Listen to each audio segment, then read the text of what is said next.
युद्ध छिडिसकेको छ। त्यसको असर हामीमाथि पनि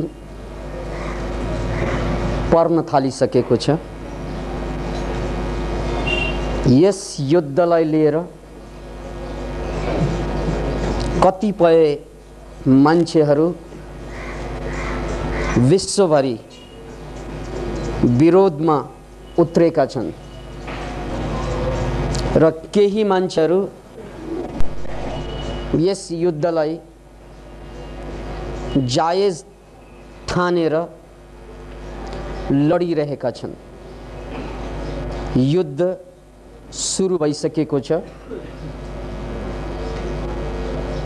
इराक र अमेरिकी सैनिक बीच। यस अवस्थामा युद्धलाई हामी कसरी हेर्छौं? यस युद्धको बारेमा मनोक्रान्तिको दृष्टिकोण के छ? यस सन्दर्भलाई अगाडि बढाउँदै छु। सर्वप्रथम मनोक्रान्ति दर्शनको केन्द्रबिन्दुलाई बुझौं। मनोक्रान्ति अभियानको केन्द्रीय दर्शन हो सदुपयोगितावाद। त्यसकारण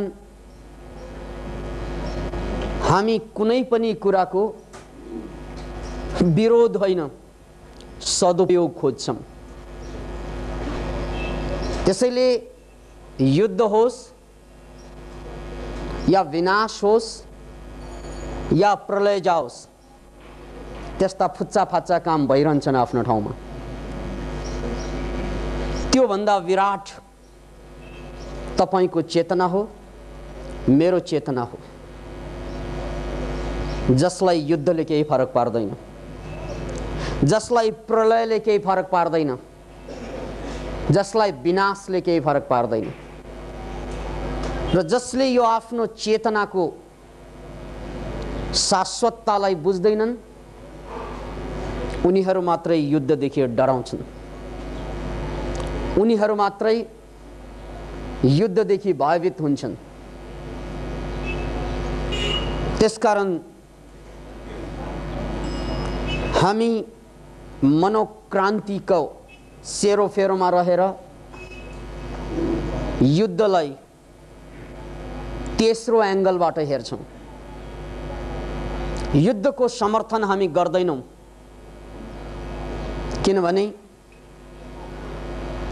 नमारिकन नै यदि विकास हुन सक्छ भने मार्नुको आवश्यकता छैन।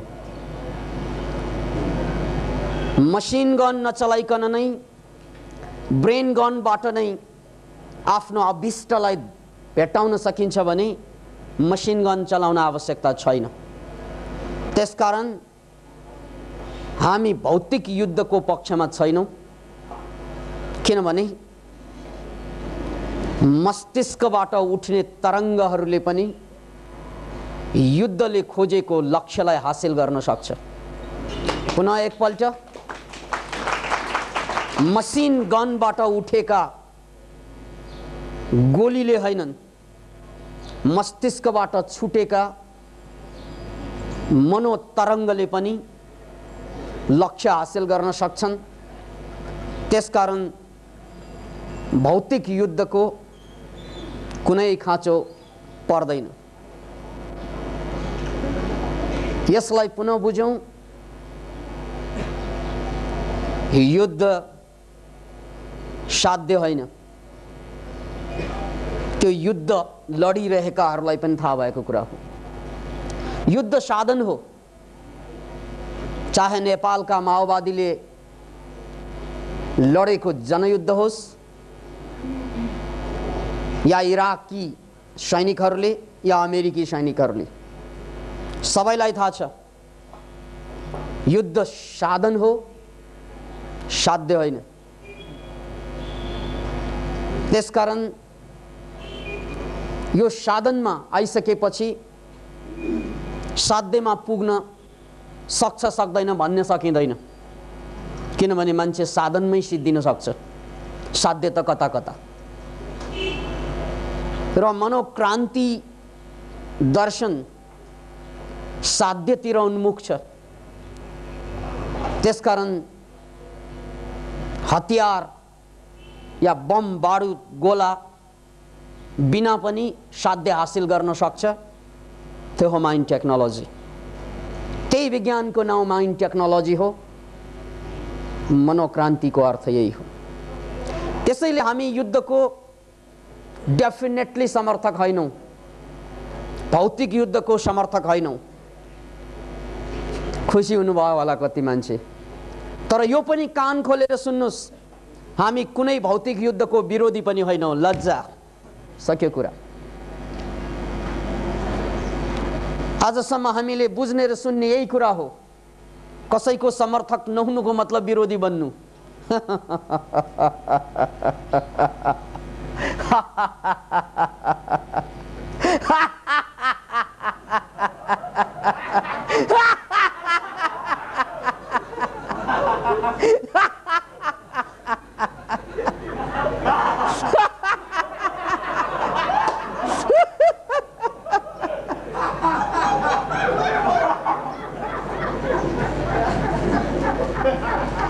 मनोक्रान्ति मुक्तिको मार्ग हो। त्यसकारण युद्धलाई समर्थन नगर्नुको अर्थ युद्धलाई विरोध गरेर निद्रा हराम गर्नु पनि छैन। किनभने युद्धलाई समर्थन गर्नु जति घातक छ, त्यो भन्दा ठूलो घातक युद्धलाई विरोध गर्नुमा छ। किन? युद्धलाई विरोध गर्नुको अर्थ म डराएँ, मेरा बालबच्चालाई के हुने हो यसले, मेरो सपनालाई चिरेर राख्छ यसले। युद्धको विरोध गर्नु हो कायरता, पलायनवाद। याद राख्नुहोस् यसलाई। किनभने दुनियाँमा दुई थरीको गुलामी छ। एउटा समर्थनको गुलामी, अर्को विरोधको गुलामी। यो दुई गुलामीबाट मान्छे बच्दैन। त्यसकारण त 95% मान्छे घाँस जस्तै उम्रिन्छन् र परालका त्यान्द्रा जस्तै जलेर राख हुन्छ। किनभने जनताले दुईवटै कुरा मात्रै सिकेका छन्, सिकाइएका छन् सुनियोजित रूपमा। या त विरोध गर्ने भाषा, या त समर्थन गर्ने भाषा। आउँदैन तेस्रो भाषा जनतालाई। किनभने नेताले त्यही सिकाउँछ, मलाई समर्थन गर, अरूलाई विरोध गर। वाह! Voters pocket area, what does it mean? धर्मले त्यही सिकाउँछन्, तथाकथित धर्मले। यो यसको मतलब इन्भर्टेड कमा भित्रको धर्म।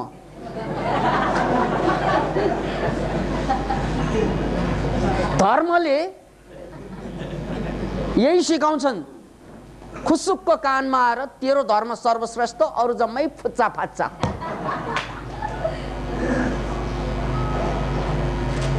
चाहे त्यो बौद्ध धर्मका अनुयायी हुन् या क्रिश्चियन धर्मका अनुयायी हुन्, खुसुक्क कानमा भनिदिने त्यही कुरा हो, तेरै धर्म सर्वश्रेष्ठ है, समर्थन गरे यसलाई आँखा चिम्लेर। र कसैलाई आँखा चिम्लेर समर्थन गर्नुको अर्थ कसैको आँखा खोलेर विरोध गर्नु हो। याद राख्नुहोस्। कसैलाई आँखा चिम्लेर जहाँ समर्थन गरिन्छ, त्यहाँ कसैको आँखा खोलेर विरोध गरिन्छ। आँखा चिम्लिनु बेइमानी हो, आँखा खोलेर विरोध गर्नु नादानी। मानव जातिको इतिहास साक्षी छ, मान्छे जहिले पनि यही विरोध र समर्थनको बीचमा पेलिँदै आएका बेलिँदै आएका पापड हुन्। सबैको झापड खाएपछि पापड बेलिए जस्तै हामी बेलिँदैछौँ र हाम्रो मानव 95% मानव जाति 5% को डिनर लन्चको स्वाद हुन्छ नि। हजारौं होइन लाखौं अमेरिकी जनताले प्रदर्शन गरे युद्धको विरोधमा। चाहिँदैन हामीलाई यो युद्ध, हामी विरोधी हौं, हामी शान्तिकामी जनता। मुहरा शान्तिकामीहरू जेलमा बसेर शान्त हो, पठाइदिए जेल। सुन्दै हुनुहुन्छ हैन समाचार? तपाईको शान्ति त्यो 5% शक्तिधारीको अगाडि नपुंसक छ। You can do nothing. विरोध गर्नुको अर्थ हो बेवकूफ बन्नु। अमेरिकी सरकारले सिद्ध गर्दैछ यो कुरा। याद राख्नुस् यो कुरालाई। र समर्थन गर्नु पागलपन हो। युद्धका समर्थकहरू पागल हुन्, किनभने जुन कुरा प्रेमले उपलब्ध हुन्छ, जुन कुरा प्रेममा बर्सिन्छ, त्यसलाई खोज्नुको आवश्यकता हुँदैन। यसकारण युद्धकामी बन्नु पागलपन हो भने समर्थक बन्नु नपुंसक हो। यो दुईवटाको मार मानव जातिले भोगिरहेको, 95% भन्दा बेसी मान्छेले भोगिरहेको समस्या मनोविज्ञान। त्यसकारण मनोक्रान्तिको अर्थ हुन्छ जीवन र जगतलाई हेर्ने दृष्टिकोणमा आमूल परिवर्तन ल्याउनु। कहिले पनि हामी त्यही विरोध र समर्थनको भाषामा हेर्ने हो भने, युद्धलाई विरोध र समर्थनको भाषामा तौलिने हो भने हामीमा मनोक्रान्ति आएको छैन। हामीले मनोक्रान्तिलाई बुझेकै छैन। मनोक्रान्तिलाई बुझ्नु भनेको यो दुईवटा अतिलबाट तेस्रो बिन्दुमा बसेर जिन्दगीलाई बुझ्नु हो, जगतलाई बुझ्नु हो। त्यसैले पुनः एकपल्ट सुन्नुस्, युद्धलाई विरोध गर्नु र समर्थन गर्नु 5% मान्छेलाई शक्तिशाली बनाउनु हो। विरोध गर्दा पनि 5% मान्छे शक्तिशाली बन्छ, समर्थन गर्दा पनि 5% मान्छे शक्तिशाली बन्छ, जो 5000 वर्षदेखि शक्तिशाली थिए नै र पछि पनि हुनेवाला छ। किन भन्नाले जब जब ठुला उथल पुथल हुन्छन्, जनता अझ बढी अन्योलग्रस्त हुन्छन्। यही अन्योलग्रस्त भएपछि 5% मान्छे अझै बढी शक्तिशाली हुन्छन्। याद राख्नुस् यो कुरालाई। पत्रिका बढी बिक्छ अहिले, रेडियो बढी चल्छ अहिले, समाचारको मूल्य बढ्यो। अब त्यो पत्रिका हिजो 10,000ले हेर्छन् भने युद्ध छेडेपछि 10 लाखले हेर्छन् या 10 करोडले हेर्छन्, या सबैले हेर्न लालायित हुन्छन्, समाचार सुन्न लालायित हुन्छन्। रातारात पत्रिका धनी हुन्छन्, रातारात समाचार एजेन्सीहरू उठ्छन्। आखिर अनि एक जमात जनताले विरोध गर्न जान्छन्, त्यो पनि समाचार बन्छ। पत्रिका बिकाउने काम मात्रै होइन त।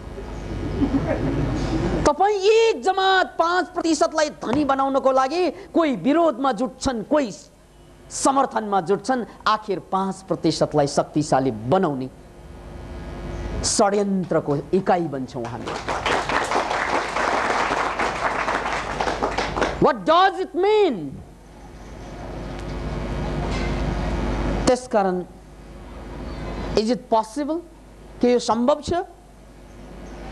यो विरोध र समर्थनको भाषाबाट अलग रहेर, जसरी एकलव्यले महाभारतलाई हेरे, ऊ यता पनि लागेनन् कौरवपट्टि, उता पनि लागेनन् पाण्डवपट्टि। एकलव्य जो युद्धलाई हेरी बस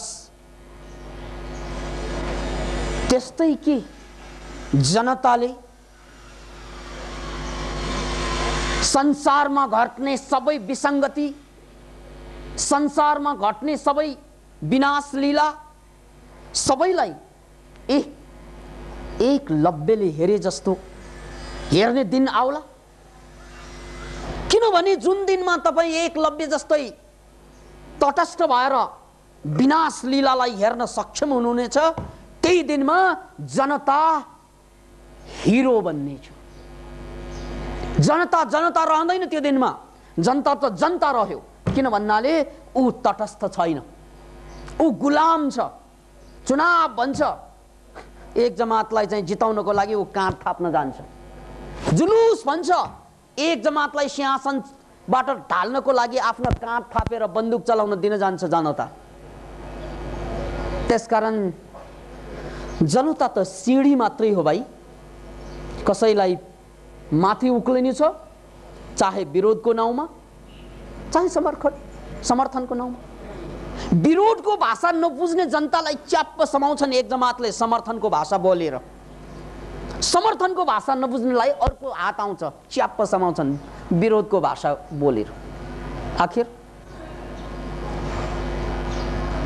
आखिर जनता त्यही 3000 4000 तलब नपाएर छटपट, बेरोजगार भएर छटपट, अरूले नाचेको अरूले हल्लाएको चाकलाई न्युजमा पढ्न हत्तनपत्त पत्रिका किन्न जान छटपट, अरूले हल्लाएको जिउलाई हेर्न हत्तनपत्त टेलिभिजन किन्न जानलाई हटपट। आखिर जनता के हो? कुनै टेलिभिजन कारखानाको टेलिभिजन बिकाउनको लागि, कुनै कलाकारलाई रातारात करोडपति बनाउनको लागि, कुनै राजनेतालाई सिंहासनमा पुर्याउनको लागि, कुनै व्यापारीलाई रातारात धनी बनाउनको लागि पागल जस्तै खटिरहने जनता होइनन् त?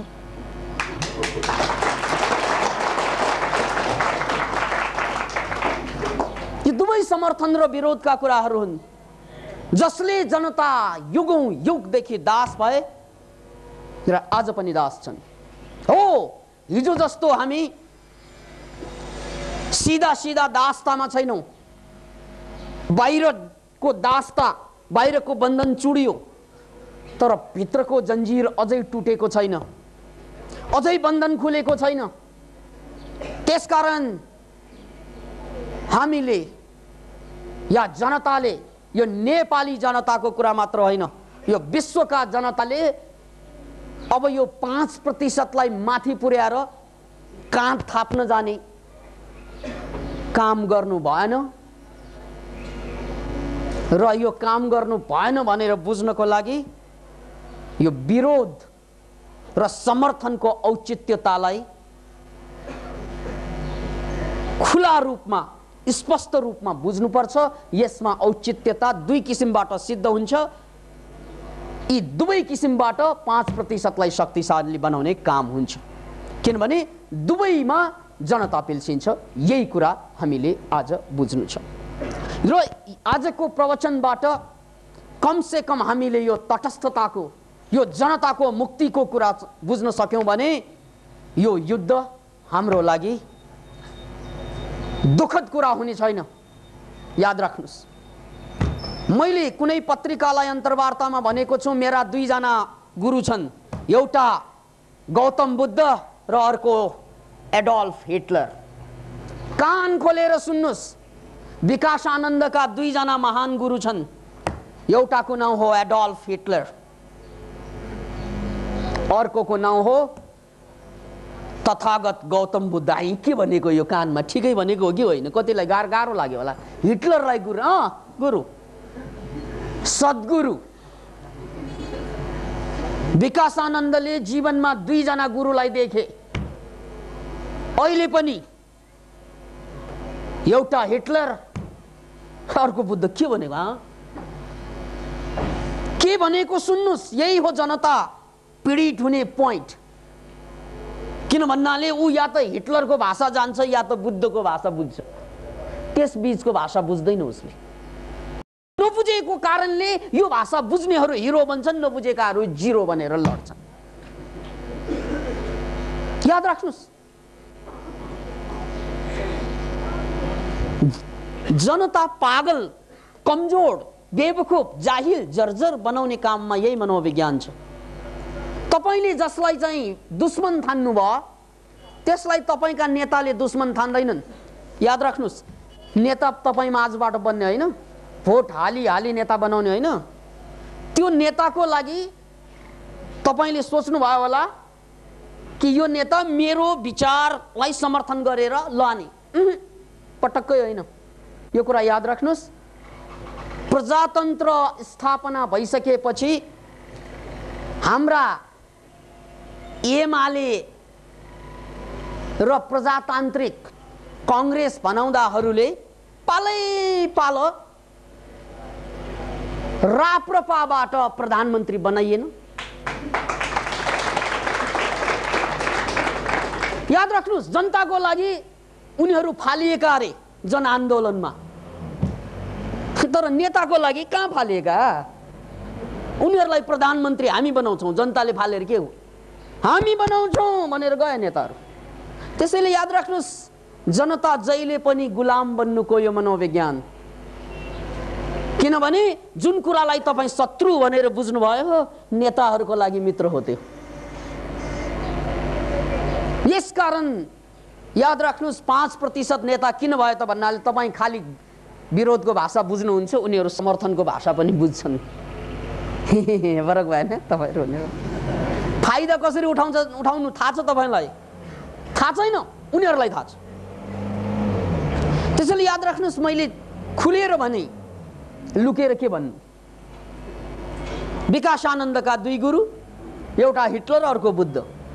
म दुवैबाट सिकिरहेछु। जिन्दगी, मेरो जिन्दगीको सम्पूर्ण टिचिङ शिक्षा यहीबाट आइरहेछ। एउटा बुद्धबाट मैले सिकेँ जिन्दगीमा के गर्नुपर्छ, कसरी बाँच्नुपर्छ, कसरी अगाडि बढ्नुपर्छ। विधायक कुराहरू, पोजिटिभ कुराहरू सिकेँ बुद्धबाट। र हिटलरबाट मैले सिकेँ कि कसरी हिटलरले गरे जस्तो अन्याय गर्नु हुँदैन, यो कुरा सिकेँ मैले। त्यसकारण उनी पनि हिरो मेरो लागि, किन भन्नाले उनबाट उनले गरेको गल्ती नगर्ने कुरा सिकेँ मैले। किनभने उनले गल्ती गरेकै कारणले गर्दा, उनको मानवता विरोधी अभियानकै कारणले गर्दा आज खुलस्त भयो कि मानवता कति महत्त्वपूर्ण कुरो रहेछ, जातिवाद कति खतरनाक कुरो रहेछ, अन्धो राष्ट्रवाद कति खतरनाक कुरो रहेछ। त्यो कसले सिकाउँछ है?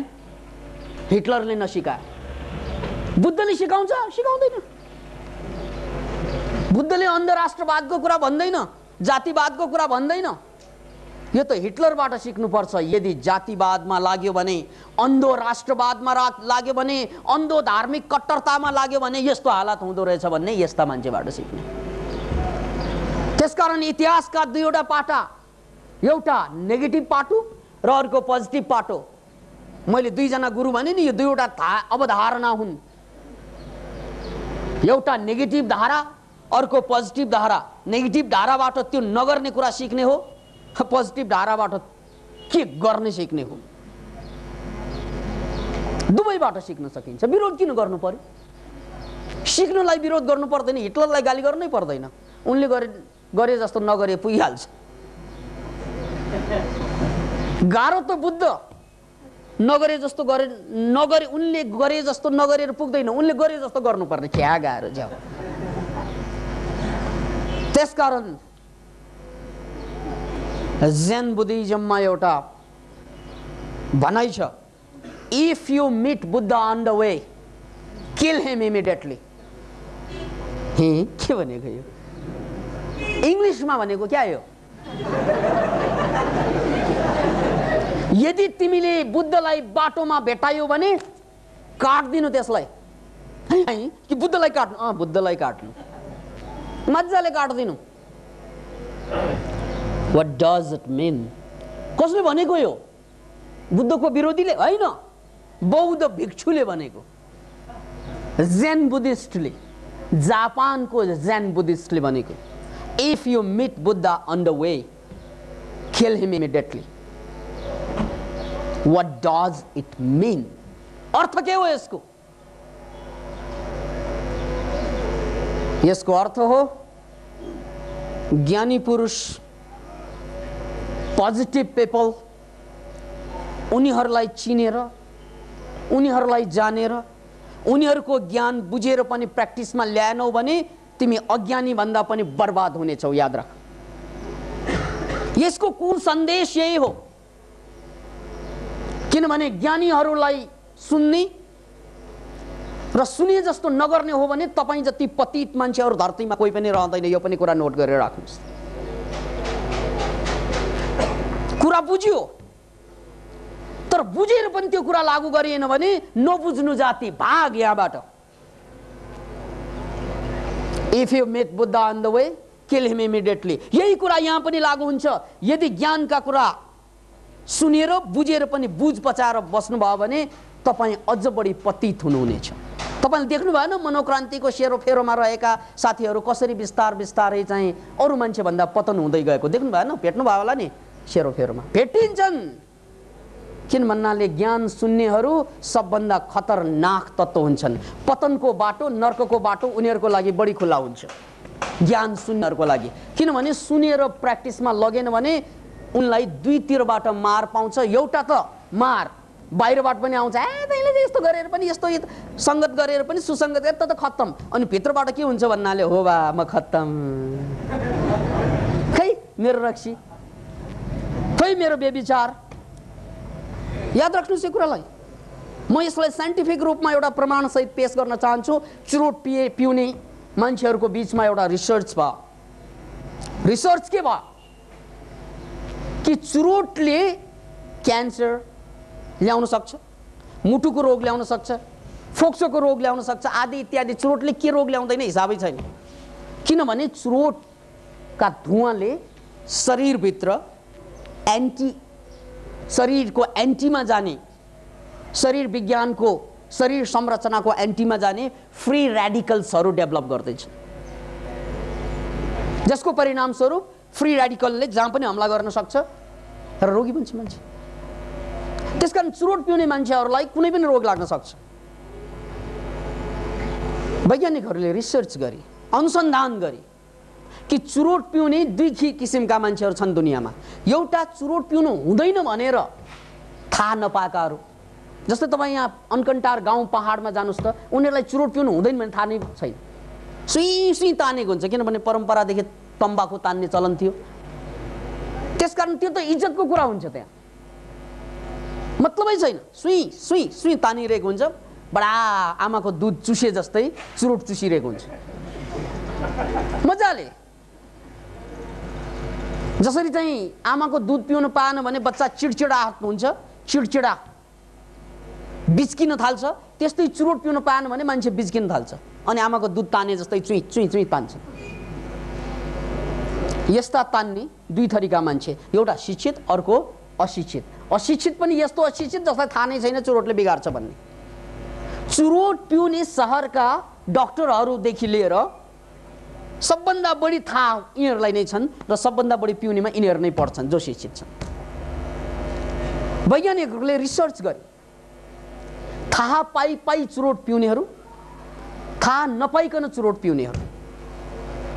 रिसर्च गर्दा एउटा अनौठो तथ्य जनमानसको अगाडि के पेश गरियो भने थाहा पाई चुरोट पिउनेहरू थाहा नपाइकन पिउने भन्दा बेसी मर्छन् छिटो।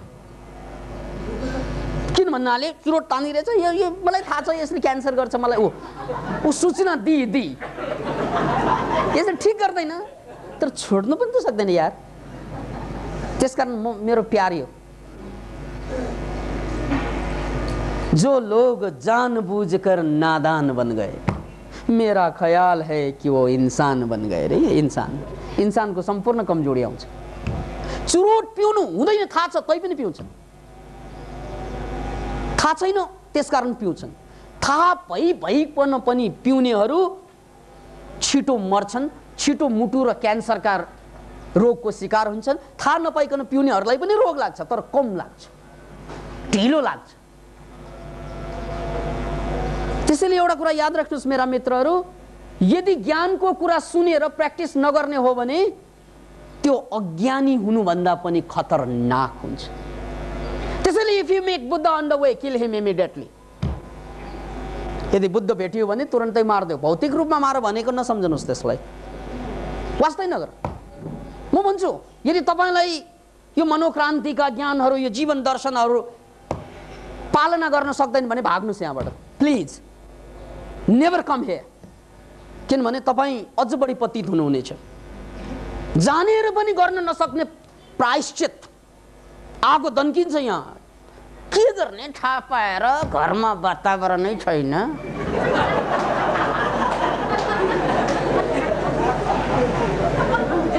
भाइ हुन त हो प्र्याक्टिस गरे फाइदै पाउँछ, तर कहाँ प्र्याक्टिस गर्नु छ।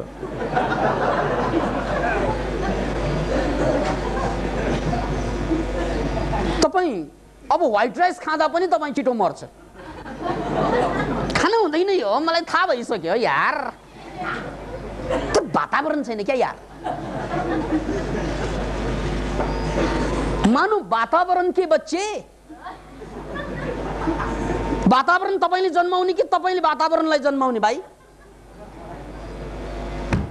वातावरणले नै सबै गर्दिने हो भने हाम्रो अर्थ के त? कहाँ छौँ हामीहरू? वातावरण, बातको आवरण के? बात भनेको वायु, त्यसको आवरणले हावादारी कुरा भनेको यही हो। बात भनेको हावा होइन। घाँसपातलाई मात्रै वातावरणमा निर्भर हुन्छ, किनभने बात भनेको वायु चल्यो भने शिर चल्यो, फिर फिर फिर फिर फिर फिर शिर फिर फिर फिर फिर फिर फिर फिर। हामी पनि वातावरणका कुरा गर्छौँ, यानी हावाले उडाउने, हावाभन्दा कमजोर, जाहिल। त्यसकारण याद राख्नुहोस् यो कुरालाई मित्र, ज्ञानका कुराहरू नसुन्नु जाति। सुनेर प्र्याक्टिसमा ल्याउँदैन भने त्यो पतन हुने राजमार्ग भन्छ, royal path to the hell. त्यसैले if you meet Buddha on the way, kill him. यदि बुद्धलाई कतै भेटाइयो भने मारिहाल्नु, मारिहाल्नु, हाल्नु हाल्नु। किन भन्नाले यस्ता कुराले दिमाग मात्रै खराब हुन्छ। अनि कतिले ठिक कुरा भन्छन् घरमा, यो विकास आनन्द कुरा नसुन्नु, पागल हुन्छौ। किन भन्नाले सुनेर प्र्याक्टिस गर्नु सक्ने होइन।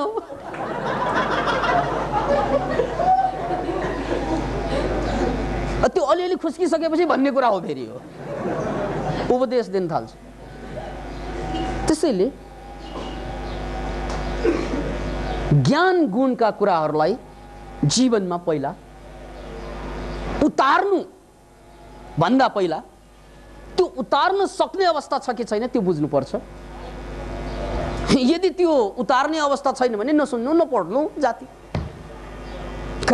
यो च्याप्टरलाई म फेरि पन्छाउँछु। अब मैले यहाँहरूलाई भनिरहेको तेस्रो दृष्टिकोण के विरोध र समर्थनबाट बाहिर रहेर सदुपयोगिताको कुरा हो। अब यो युद्धको बारेमा सदुपयोग कसरी हुन सक्छ, यो हालको छिडिसकेको युद्धलाई त्यसको सदुपयोग के होला त्यो सुन्नुस्। अहिले विश्वको संरचना जसरी विश्व बनेको छ त्यो बिल्कुल अन्यायपूर्ण धरातलमा छ। किनभने ब्रिटिसहरूको 1 पाउन्ड बराबर हाम्रो 154 रुपैयाँ। Can you imagine it? Note हाम्रो पनि, नोट उनीहरूको पनि, उनीहरूको 1 बराबर हाम्रो 120। के भनेको यो? हामी 120 गुना कमजोर मान्छे हो, हामी पनि मान्छे, उनीहरू पनि। तर उनीहरूको नोट 120 गुना शक्तिशाली, अमेरिकन डलरको तुलनामा हामी 80 गुना कमजोर। वाइ? के हामी मानव होइनौँ? के हामी त्यही धरतीमा होइनौँ? एउटै धरतीमा हामी, we all human beings are equal.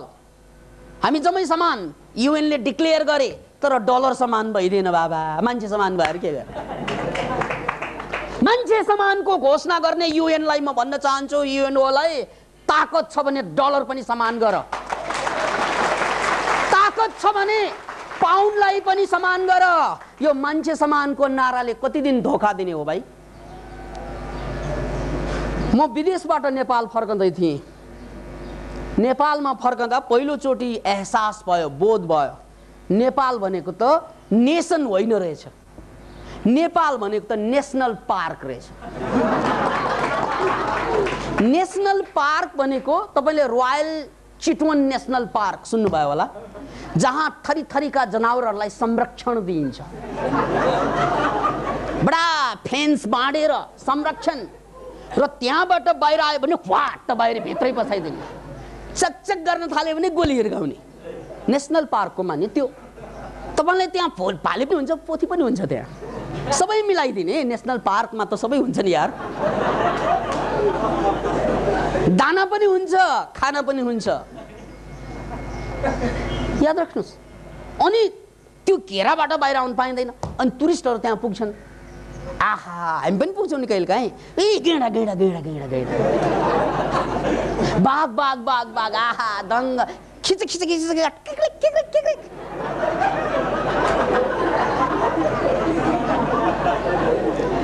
अब सुन्नुस्, यो सम्पूर्ण देश Nepal is not a nation, it is a national park. It is made national park by western peoples. याद राख्नुहोस्।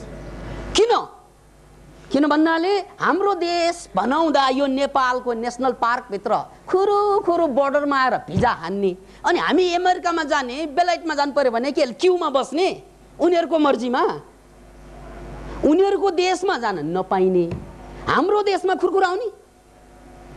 थाहा छ तपाईहरुलाई, विदेशीहरुलाई भिजा बोर्डरमा लाग्छ, त्यहाँ रक्सोलबाट पनि हानिदिन्छ भिजा। हामीलाई त्यहाँ 95 जनालाई इन्टरभ्यू लिएर 5 जनालाई भिजा दिएर 90 जना नेशनल पार्कका जनावरलाई फालिदिन्छन्। त्यसकारण याद राख्नुस्, नेपाल उनीहरूको लागि नेशनल पार्क हो यो। उनीहरू त्यसकारण क्यामेरा लिएर आउँछन् हामीलाई हेर्नलाई।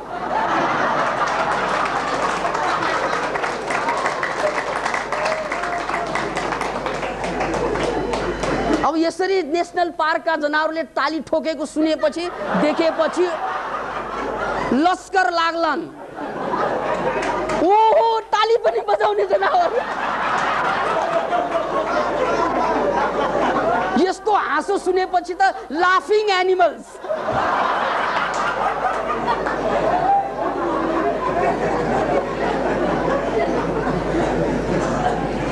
भिडियो खिच्छन् हामी डङ्गा।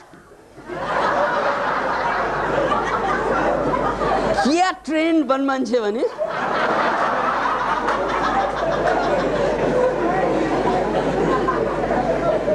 अब यो नेशनल पार्क होइन भने यहाँबाट बाहिर जान किन बन्देश भन्नुस् मलाई? वाइ? के लटरीबाट मात्रै जानु पर्ने? भाग्य भएको जनावर मात्रै अमेरिकामा? भाग्य भएका पशु बन्न पनि भाग्य भएको पशु भयो भने भाग्यमान पशुहरू त गइसके बाहिर।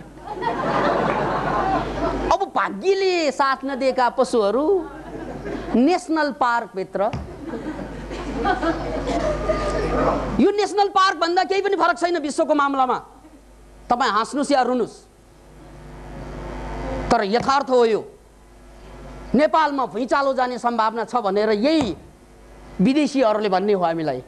हामीले पत्ता लगाइसके नेपालमा भुइँचाले जाने सबभन्दा बढी सम्भावना भएको यो देश। नसुनाऊ मोर्रा,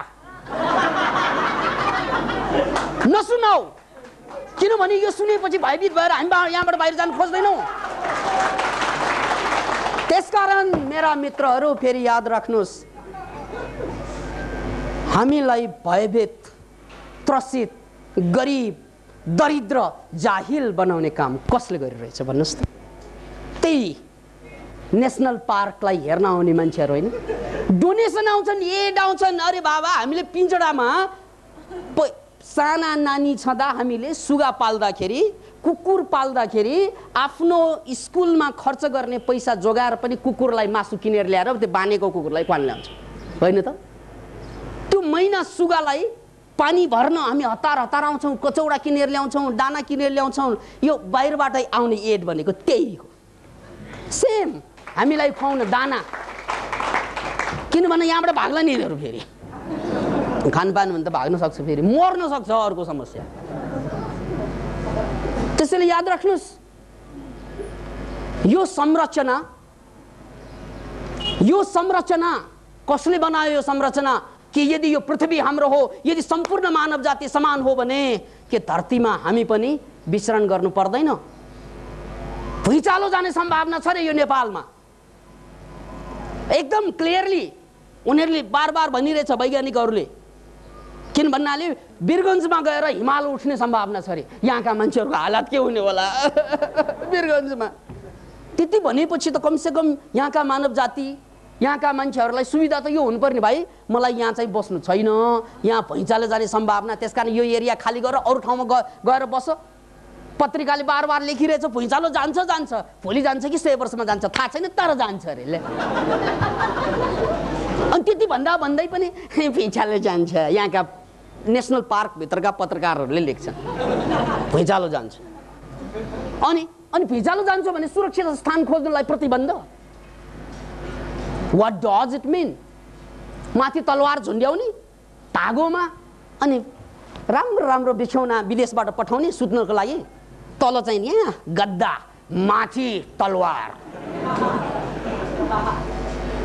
ए तलवार छ, यहाँ बस्नु हुँदैन, यहाँ पाइँदैन, यो मेरो देश। अर्को देशमा जान नपाउने, अरूको देश रहेछ, यो पनि अर्को देश रहे, यो पनि। अनि तलवार मुनि आफ्नो देश,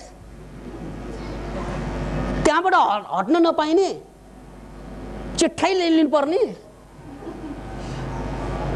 यो संरचना कसले बना? अब याद राख्नुहोस्, यो विदेशी षड्यन्त्रभित्र पिल्सिएका हामीहरू सबभन्दा ठुलो षड्यन्त्र सुन्नुहोस्, अहिले जोर बिजोर नम्बरमा गाडी चलाउन थालेको छ नेपाली सरकार।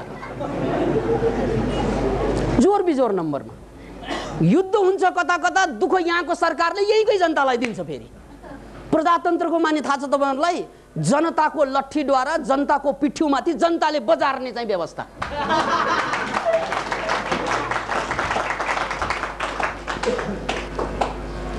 भइरहेछ त्यही, अहिले भइरहेको त्योभन्दा बेसी केही पनि होइन। याद राख्नुहोस्, जनताको लट्ठीबाट जनतामाथि जनताले नै बजार्ने व्यवस्था प्रजातन्त्र भइदिएन। किन भन्नाले जहाँ युद्ध भइरहेछ त्यहाँ पेट्रोलको हाहाकार छैन। अब यहाँ युद्धै भएको छैन, पेट्रोलको हाहाकार। त्यहाँ चाहिँ पानी पर्छ, छाता यहाँ खोल्न लाउँछ हामीलाई।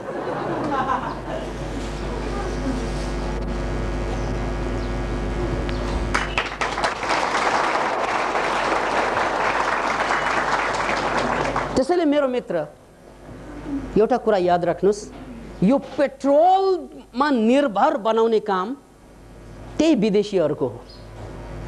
किनभने आजभन्दा 50औं वर्ष अगाडिदेखि सोलर सिस्टममा यति स्टडी गरिसक्दा पनि सोलर सिस्टमलाई अगाडि नल्याउने यो जति पनि बहुराष्ट्रिय कम्पनीहरू छन् नि, यदि सोलर सिस्टम डेभलप भयो भने उनीहरूको एकलौटी अधिकार छुट्टिन्छ। त्यसकारण जनताले सोलर युज गर्न नपाइने व्यवस्था बनाउने को भन्नुस्? त्यही होइन? यदि सोलरको टेम्पो चल्दो हो, सोलरबाट गाडी चल्दो हो, सोलरबाट प्लेन उड्दो हो, सोलरबाट साइकल चल्दो हो, त्यसले असर पार्न सक्छ। त्यसकारण हामीलाई पेट्रोलमा निर्भर बनाउने काम कसले गर्यो? कसले? त्यही बहुराष्ट्रिय कम्पनी होइन, त्यही विदेशीहरू होइनन्। त्यसकारण याद राख्नुहोस्, जनताले पेट्रोलमा जनतालाई निर्भर बनाउनुमा पनि यिनीहरूकै हात हो। यो बदमासी, यो मानवताको नाउँमा मानवतामाथि खेलबाड, त्यो कुरालाई याद राख्नुहोस्। नत्र त अहिले त बन्छ नि पेट्रोल होइन, सोलरको कार बन्छ रे, साह्रै महँगो, जनताले किन्न सक्दैन भन्छ। धेरै लगानी गरेको भए नसक्ने, धेरै रिसर्च गरेको भए नसक्ने, यहाँ त चाहिँ सके पनि आउन दिँदैन। किन भन्नाले बहुराष्ट्रिय कम्पनीमा घाटा जान्छ। त्यसकारण यो जम्मै बदमासी, यो पेट्रोलको राजनीति, यो जम्मै बदमासी पनि त्यही विदेशीहरूको कुरा हो जसले चाहिँ न्यायका कुरा गर्छन्। याद राख्नुहोस्, एउटा मागी खाने भाँडो यहाँका चाहिँ मान्छेहरूले गर्छन् र उनीहरूले हामीलाई चाहिँ मगन्तेको रूपमा व्यवहार गर्दैन हो, मानवताको खोल ओढाएर, त्यति मात्रै हो। अर्को कुरा सुन्नुस्, यो जति पनि पुँजीवादीहरू छन् जसले कि आफ्नो चाहिँ स्वार्थ रक्षाको लागि 95% जनतालाई जहिले पनि गुलाम बनाएर आए, उनीहरूको एउटा साइन्टिफिक पोइन्ट अफ भ्यूबाट अर्को पोल सुन्नुस्। तपाईलाई एड्स लागेको छ भने तपाईले खाने औषधि भनेर WZT भन्ने एउटा औषधि बजारमा ल्याए। नाम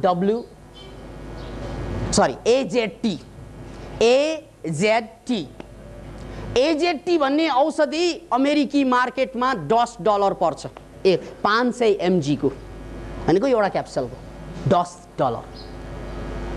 अनि यो AZT खाँदा HIV संक्रमित मान्छेहरूमा छिटो मर्दैनन् भनेर ढिलो मर्छन्, मर्न त मर्न नै पर्छ, ढिलो मर्छन् भनेर खुवाइरहेको छ, इफेक्टिभ छ, केही हदसम्म यसले काम गरिरहेछ। अनि यता फुड साइन्टिस्टहरूले खोज गर्दै जाँदा AZT बरोबर उसले जति सहयोग गर्छ शरीरमा, यदि दिनको 20 ग्राम भिटामिन C खुवाउने हो भने पनि त्यो भन्दा बेसी राम्रो सहयोग गर्छ। भिटामिन C 20 ग्रामको मुस्किलले तपाईको 50 रुपैयाँ पर्छ, तर AZT को 800 रुपैयाँ पर्छ नेपाली। भिटामिन C भनेको भोजन, खाना, तर खानामा रिसर्च गर्दैनन् सरकारले, चाहे अमेरिकी सरकार होस् या चाहिँ जर्मनीको सरकार होस् या जापानको सरकार होस्। किन गरिँदैनन् त? किन भन्नाले खानामा रिसर्च गरियो भने, भोजनमा रिसर्च गरियो भने, जस्तै यो फूल बास्न आइरहेछ, जस्तै यो घाँस छ, यसभित्र पनि भिटामिन छ, मिनरल्स छ, फाइटोकेमिकल्स छ, यो सबै chemicals, these all are chemicals. तर कुन फूल, यो फूल खाएर कुन रोग ठीक हुन्छ, यो घाँस खाएर कति मात्रामा खाएर कुन रोग ठीक हुन्छ, यो जम्मै यसैभित्र भरेर आउने हो। यसको लागि एउटा जीवक वैद्यको बारेमा प्रसङ्ग जोड्न चाहन्छु म। भगवान बुद्धका निकटतम फिजिशियनको नाम हो जीवक, वैद्य जीवक। र यो जीवक आफ्नो गुरु कहाँ जडीबुटी विद्याको अध्ययन गरिरहँदा गुरुले के भने, जीवक तिमीले यहाँबाट 4 कोषको सेरोफेरोमा रहेको कुनै एउटा यस्तो वनस्पति टिपेर ल्याउनु जसमा औषधीय गुण हुँदैन। पुनः याद राख्नुहोस् यो कुरालाई, जीवक यहाँबाट 4 कोषको सेरोफेरोको जङ्गलमा गएर एउटा घाँस यस्तो टिपेर ल्याइदिनु पर्यो अथवा एउटा पात यस्तो ल्याइदिनु पर्यो जसमा औषधीय गुण हुँदैन। हुन्छ होइन, हुँदैन भनाइको मतलब प्रायमा हुन्छ, तर नहुने एउटा टिपेर ल्याउनु। जीवक घुम्न गए, महिनौपछि फर्के अनि जीवकले बिन्ती गरे, गुरुदेव, आँखा गहभरि आँसु बोकी जीवक के भन्छन्, गुरुदेव 4 कोष त के सम्पूर्ण मेरो खुट्टाले भ्याट ठाउँसम्म गएँ, तर एउटा घाँसको त्यान्द्रो, एउटा पातको पत्कर पनि पाइनँ मैले जसमा औषधीय गुण हुँदैन। यसको मतलब के? सम्पूर्ण कुरा औषधि नै औषधि हो। याद राख्नु, सम्पूर्ण सृष्टि। यो कुरा अहिले वैज्ञानिकहरूले प्रमाणित गर्दैछ। यो फूललाई चाहिँ तपाईले रोनास्टमा लगेर टेस्ट गराउनुस्, यसलाई टेस्ट गराउनुस्, यसलाई टेस्ट गराउनुस्, यसलाई टेस्ट गराउनुस्, यसलाई टेस्ट गराउनुस्, यसलाई टेस्ट गराउनुस्, यसलाई, यो जम्मै कुरामा थरीका केमिकल्सहरू निस्कन्छन्, फाइटोकेमिकल्स जसलाई भनिन्छ। त्यो जम्मै औषधि हो। त्यही हो अहिले चलेको संसारमा ट्रेन्ड कि मान्छे पागल हुनुको कारण पनि के त भन्नाले ब्रेनमा फुडबाट आउने केमिकल कम भयो, त्यसकारण मान्छे चाहिँ पागलपन चाहिँ बढ्दैछ। किनभने खाना अननेचुरल हुँदै गयो, नेचुरल खाना खान पाएन, अननेचुरल खाना खाएपछि फुडबाट आउने केमिकल घट्दै गयो। याद राख्नुहोस् यो कुरालाई। त्यसैले यो संसारमा जे जति कुराहरू छन् त्यो जम्मै औषधि हुन्, तर यसलाई खोजमा कुनै पनि सरकार इच्छुक छैनन्। याद राख्नुहोस् यसलाई, संसारको कुनै पनि सरकार यसभित्रको खोजमा इच्छुक छैनन्। किनभने यसमा बहुराष्ट्रिय कम्पनीले पैसा हाल्दैन। किनभने भनौँ तपाईले यो फूलमा यो भिटामिन छ, यो मिनरल्स छ, यो फाइटोकेमिकल्स छ भनेर पत्ता लगाउनु भयो, अनि यो फूल बिहान यति मात्रा, बेलुकी यति मात्रा, यति खायो भने यो रोग चट, यति मात्रा खायो भने यो रोग चट, यति मात्रा खायो भने यो रोग चट, यति खायो भने यो रोग स्वाहा, यति खायो भने यो रोग स्वाहा, यति खायो भने यो स्वाहा भनेर पत्ता लगाइयो भने के हुन्छ थाहा छ तपाईलाई? औषधि बेचेर पेटेन्ट कायम गर्छ नि, पेटेन्ट, त्यो पेटेन्टसिप खत्तम, पेटेन्टसिप चाहिँ हुँदैन। पेटेन्टसिप भनेको जस्तै भिटामिन सी चाहिँ नेस्कोर्बिक भनेर पेटेन्टसिप चाहिँ दियो, अथवा एस्कोर्बिक अथवा कुनै नामबाट एउटा दियो ट्रेडमार्क, अनि अरूले बनाउनु पाउँदैन, मैले बनाउनु पर्ने। यो कोका कोला भने जस्तै, जसरी कोका कोला बन्नलाई 2 रुपियाँ पनि लाग्दैन, 11 रुपियाँ चाहिँ नाकबाट पानी पिएर पनि कोका कोला पिउ, 11 तिर। किन अरूले बनाउन सक्दैन? त्यो पेटेन्ट छैन। अनि 2 रुपियाँको 11 रुपियाँ के 20 रुपियाँ भने पनि तिर्नुपर्ने हुन्छ, किनभने यही पेटेन्टको चक्करमा हामी जम्मालाई पेसेन्ट बनाइदियो। त्यसैले यो फुडमा यिनीहरूले किन चाहिँ बहुराष्ट्रिय कम्पनी, बहुराष्ट्रिय सरकार, यो राजनेता दाइ भाइ दिदी बहिनीहरूले किन गरेनन् त खोज? किन गराएनन् त? राष्ट्रिय इन्ट्रेस्ट किन भएन भन्नाले त्यहाँ पेटेन्ट कसलाई दिने छैन।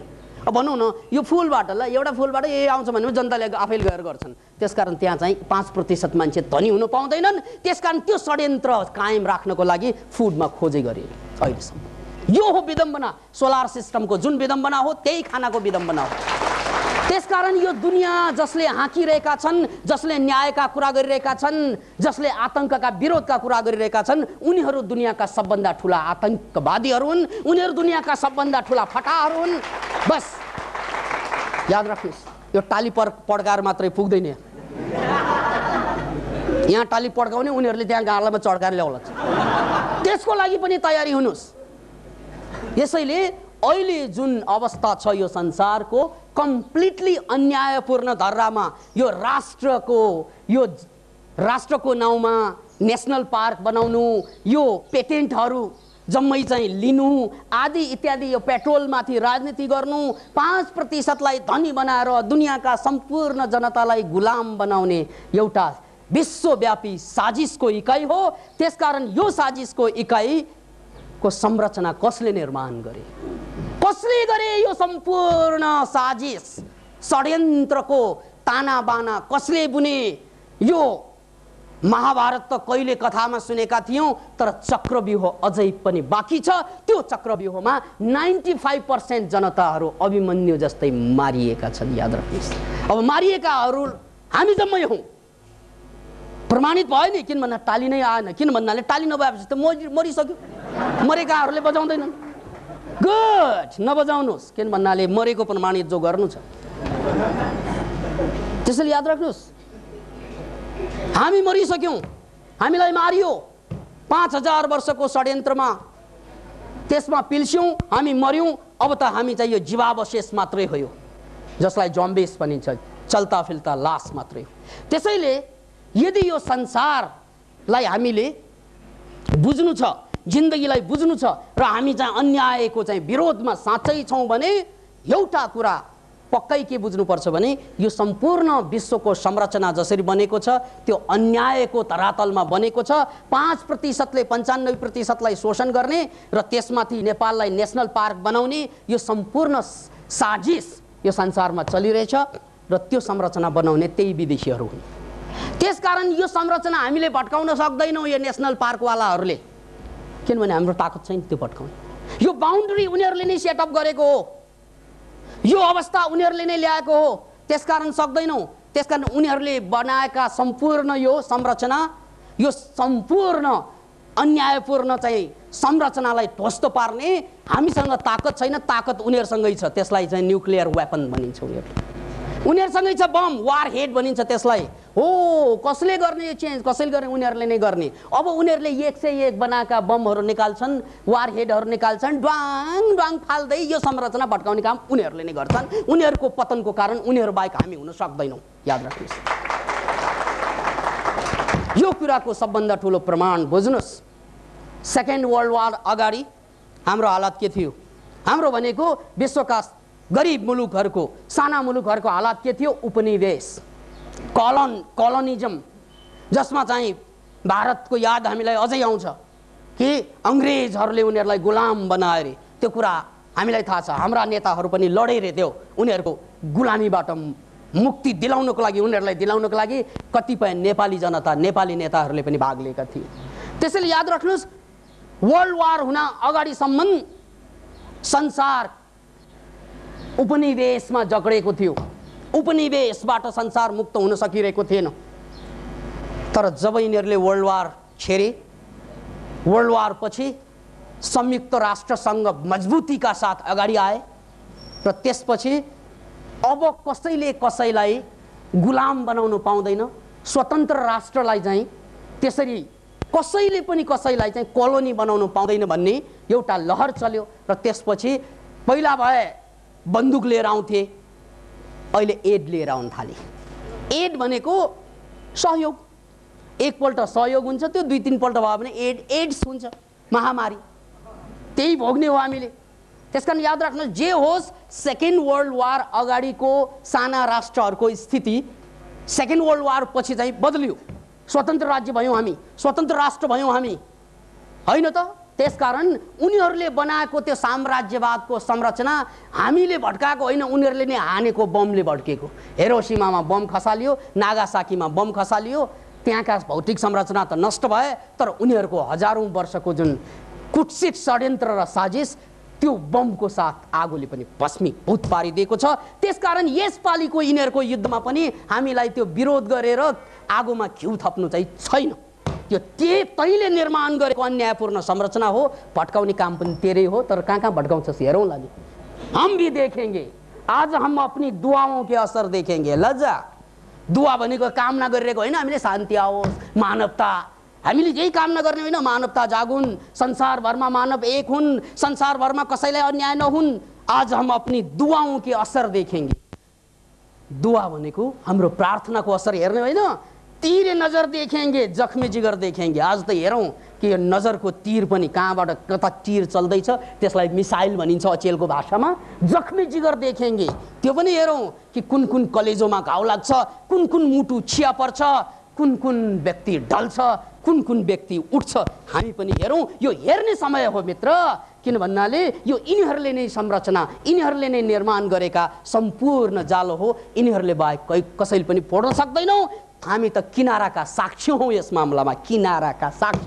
तर यति हुँदा हुँदै हाम्रो मनोक्रान्तिको दर्शन सदुपयोगितावाद यस मामलामा के भन्छन् भने, यो युद्ध इराक विरुद्धको युद्ध होस् या जडीबुटीलाई चाहिँ उपयोग नगर्ने षड्यन्त्र होस् या पेट्रोलको राजनीति होस्, यो सबै चलिरहनुको कारण के हो त भन्नाले यसको एउटै मात्र कारण छ कि अन्धो राष्ट्रवाद। सद्दामलाई मान्छे मरे पनि हुन्छ, तर राष्ट्र बच्नुपर्छ। ए बाबा, जसमा कि प्राणै छैन त्यो बच्नुपर्छ, के भनेको यो त कख गग नजान्ने बालकले पनि बुझ्नु पर्ने, राष्ट्र बच्नु पर्ने। राष्ट्र भनेको मान्छे होइन, होइन रे, भूमि रे, मरुभूमि बच्नु पर्यो रे। बम हाने पनि बच्छ त्यो त, मान्छे हो राष्ट्र। याद राख्नु, धरतीमा मान्छे नभएको कुनै राष्ट्र छैन, याद राख्नुहोस्। किनभने बिना मान्छे राष्ट्र बन्दैन।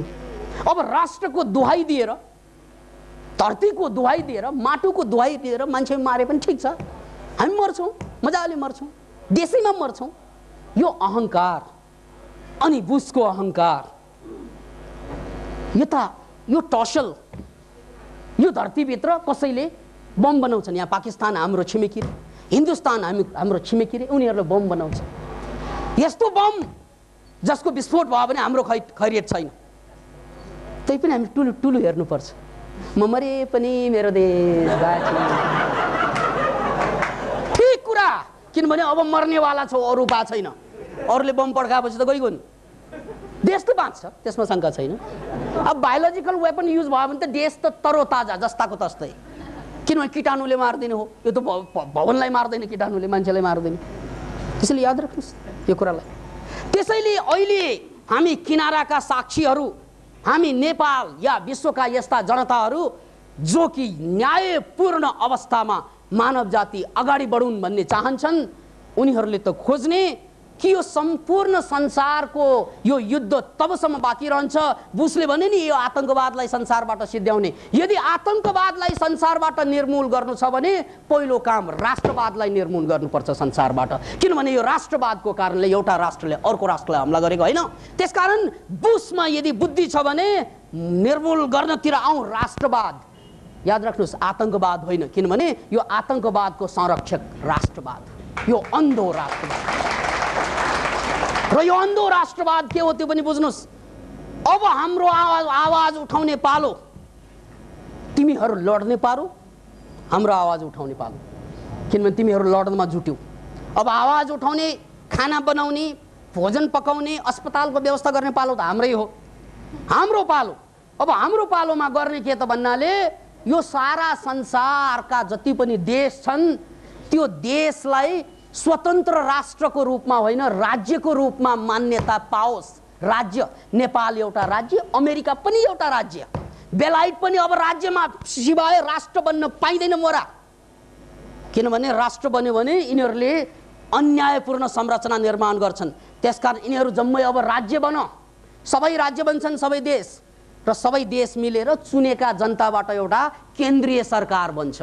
नेपालको एकजना, जापानको अर्को, बेलायतको अर्को, यसरी सबै देशबाट चुनेका प्रतिनिधिबाट केन्द्रीय सरकार बन्छ र विश्व त्यसको केन्द्रीय सरकारले शासन गर्ने व्यवस्था आउनुपर्छ, याद राख्नुहोस्। अनि संसारभरमा या त डलर मात्रै चलोस् या त रुपैयाँ चलोस्, अन्यथा डलर, रुपैयाँ, रियाल नचलोस्, किनभने यो मान्छेको अवन्नति हो, यो मान्छेको ह्युमिलिटी हो। त्यसकारण हामीलाई या त डलर चलाऊ जहाँ पनि डलर, या त पाउन्ड चलाऊ जहाँ पनि पाउन्ड, या त एन चलाऊ, जे चलाऊ चलाऊ तर एउटा पैसा चलाउन्, किनभने यो विश्वको पैसा हो। अवमूल्यन गर्न पाइँदैन, 80 र चाहिँ 1 मा झारेर, याद राख्नुहोस्। अनि यसपछि हुने के त, यसपछि हुने संसार हाम्रो देश, विश्व हाम्रो देश, वसुधैव कुटुम्बकम, यो सारा संसार हाम्रो परिवार, याद राख्नुहोस्। यो सारा संसार हाम्रो परिवार। यहाँ दुईवटा मात्र चोइस छ हाम्रो, या त वार या त संसार परिवार। या त वारलाई खप्नुस्, खेल्नुस्, या त संसारलाई परिवार बनाउनुस्।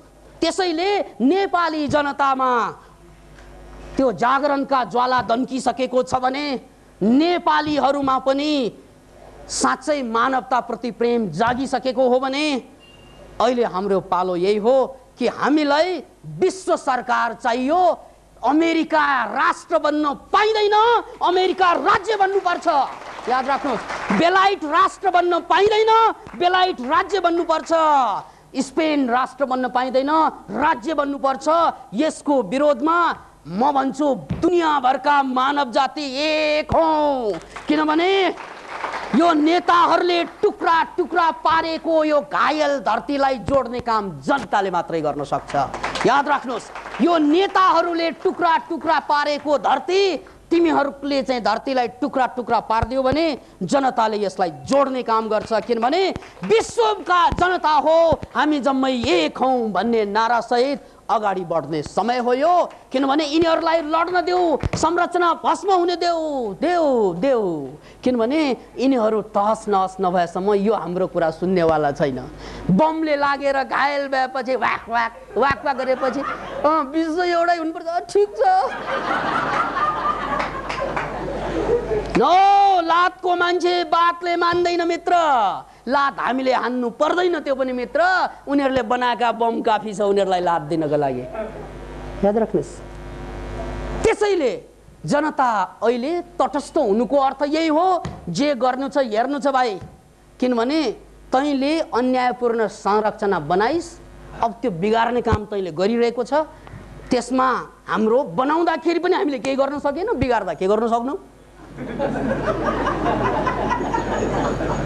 तर एउटा रिक्वेस्ट छ, एउटा रिक्वेस्ट, अमेरिकाको राष्ट्रपति, त्यो बेला बेलायतको राष्ट्रपति प्रधानमन्त्री र जोसेफ स्टालिन, तिनैजनालाई भगवानले बोलाए। अरे किनभने 101 राष्ट्रपति, अमेरिका, बेलायत, 101 रसिया। अनि अमेरिकालाई सोधेछ रे, अमेरिकाको राष्ट्रपतिलाई, तपाईको विचारमा यो संसारमा शान्ति कायम गर्नको लागि के गर्नुपर्छ भनेर भगवानले भनेको। भगवानले, प्रभु वी ट्रस्ट इन गॉड, हामीले डलरमा पनि छापिदिएका छौं, त्यो अमेरिकन डलरमा छ त्यो कि वी ट्रस्ट इन गॉड। त्यसकारण हाम्रो पूर्ण विश्वास छ प्रभु, यदि यो धरतीलाई जोगाउनु छ भने यो धरतीबाट समाजवाद, साम्यवादको अभियान र रुस जस्तो भिलेनलाई हटाइदिनु। त्यति भए पुग्छ। समाजलाई बचाउनु, संसारलाई बचाउनु छ भने यो धरतीबाट रुसको मानचित्र ग्याप होस्, क्या रुस नहोस्, अनि हामीले सम्हाल्छौँ यो धरतीलाई भनिन्छ। भगवानले तेरो इच्छा त्यही होइन? प्रभु मेरो इच्छा त्यही। अनि हेरे स्टालिनतिर, स्टालिन तेरो के इच्छा छ नि? प्रभु सरी गॉड, पहिला त मलाई विश्वासै छैन तँ छस् भने, किनभने कम्युनिस्टहरूले विश्वास गर्दैन थिए, पहिला त विश्वासै छैन भगवानमा, we don't trust in God. तै पनि के हो के थाहा, अगाडि आएर बोलिरहेछ। त्यसकारण तै पनि सिद्धान्त त तपाईँ छँदै छैन, अब व्यावहारिक रूपमा हो कि पनि जस्तो लागिरहेछ।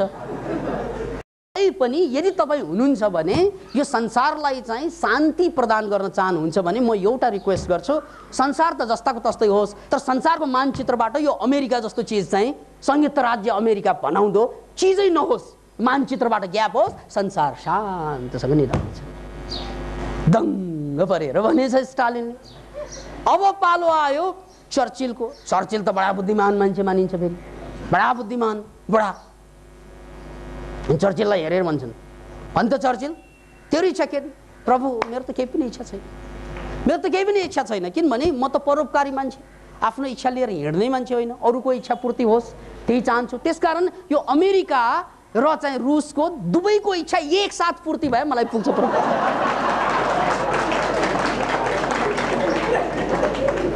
हामी अब त्यही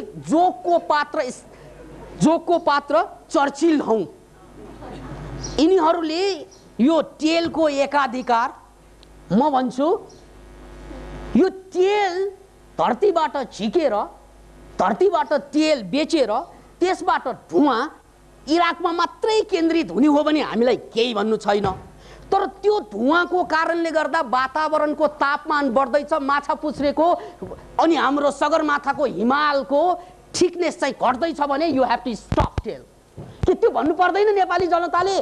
किन भन्नाले उनीहरूले निकालेको तेल, अमेरिकनहरूले बालेको तेलको कारणले यो धरतीमा तापमान बढ्दैछ, त्यो तापमानको कारणले हाम्रो हिउँ पग्लिँदैछ, त्यो हिउँ पग्ल्यो भने हिमताल विस्फोट भएर हाम्रो देश जलमग्न हुने अवस्थामा छ। के हाम्रो साझेदार छैन त्यसमा?